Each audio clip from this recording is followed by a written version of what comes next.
हूं आपके साथ अक्षता मौर्य। आप देख रहे हैं न्यूज़ 7 हिंदी। आइए नजर डालते हैं देश की तमाम बड़ी खबरों पर।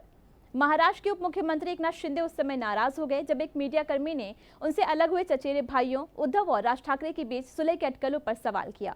उन्होंने पत्रकार से कहा कि वे सरकार के काम के बारे में बात करें।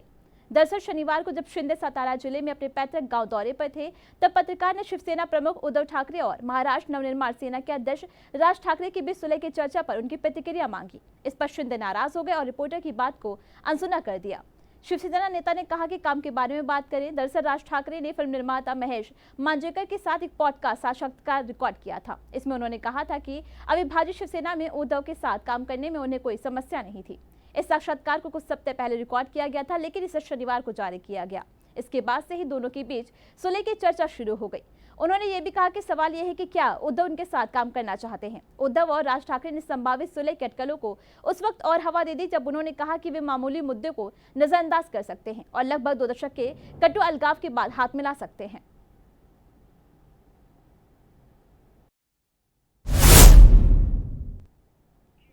उत्तर प्रदेश के अलीगढ़ में समाजवादी पार्टी के प्रमुख अखिलेश यादव के खिलाफ आपत्तिजनक टिप्पणी करने के आरोप में करनी सेना के एक कार्यकर्ता पर केस दर्ज किया गया है।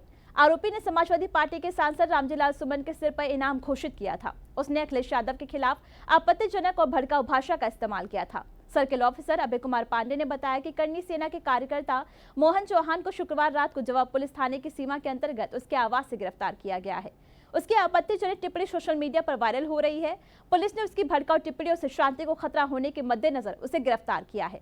सीओ ने कहा कि मोहित चौहान के खिलाफ बुधवार को सपा जिला अध्यक्ष लक्ष्मी धनगर ने शिकायत दर्ज कराई थी। इसके आधार पर भारतीय न्याय संहिता की संबंधित धाराओं के तहत आरोपी पर केस दर्ज किया गया है। पुलिस को जांच के दौरान पता चला कि साल 2016 से अब तक मोहित चौहान के खिलाफ 6 से अधिक मामले दर्ज है।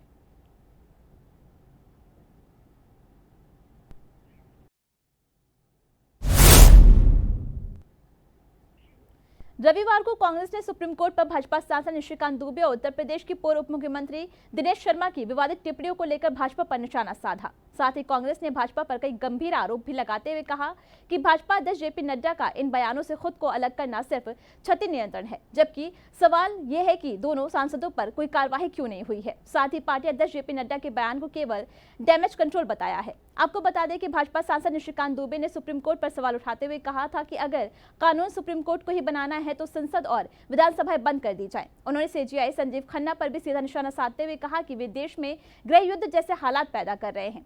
वहीं पूर्व उप मुख्यमंत्री दिनेश शर्मा ने कहा था कि कोई भी संसद और राष्ट्रपति को आदेश नहीं दे सकता।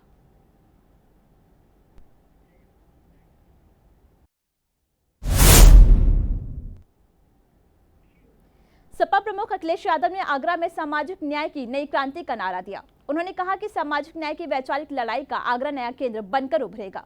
सपा मुखिया ने पीडीए कार्ड को भी नई धार दी और सपाइयों में जोश भरा। कहा कि वे आगरा में संकल्प लिए और इसे सामाजिक न्याय का प्रतीक माने। पीडीए से 2024 में मिली सफलता को सपा 2027 में चुनाव में फिर भुनाना को आतुर है। इसीलिए शनिवार को उनके निशाने पर एक तरफ योगी सरकार में पीडीए के लोगों पर अत्याचार हुए तो दूसरी तरफ बाबा साहेब के संविधान को पीडीए के लिए ढाल बताया। राणा सांगा पर मचे घमासान के बाद सपा सुप्रीम को दलित नेता के रूप में प्रोजेक्ट कर रही है और बाबा साहेब के नाम पर दलितों को साधने में लगी है। वहीं अल्पसंख्यक और गैर यादव मतदाताओं में भी अपनी पैठ बनाने में जुटी है। सपा सांसद के आवास पर हुए हमले को दलित नेता के घर पर हमले के रूप में प्रचारित कर रही है।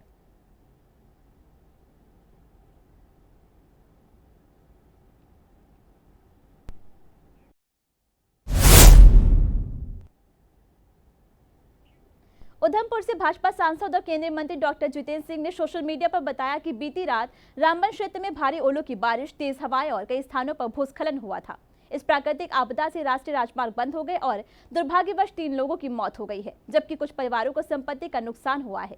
डॉक्टर जितेंद्र सिंह ने कहा कि वे रामबन के उपायुक्त बसीर उल हक चौधरी से संपर्क में हैं और जिला प्रशासन की तत्परता और सराहनीय कार्रवाई की प्रशंसा की, जिसने कई जानें बचाई। साथ ही उन्होंने स्पष्ट किया कि प्रभावित परिवारों को सभी प्रकार की सहायता दी जा रही है, चाहे वे आर्थिक हो या कुछ भी हो। यदि जरूरत पड़ी तो सांसद निधि से व्यक्तिगत रूप से भी सहायता प्रदान की जाएगी।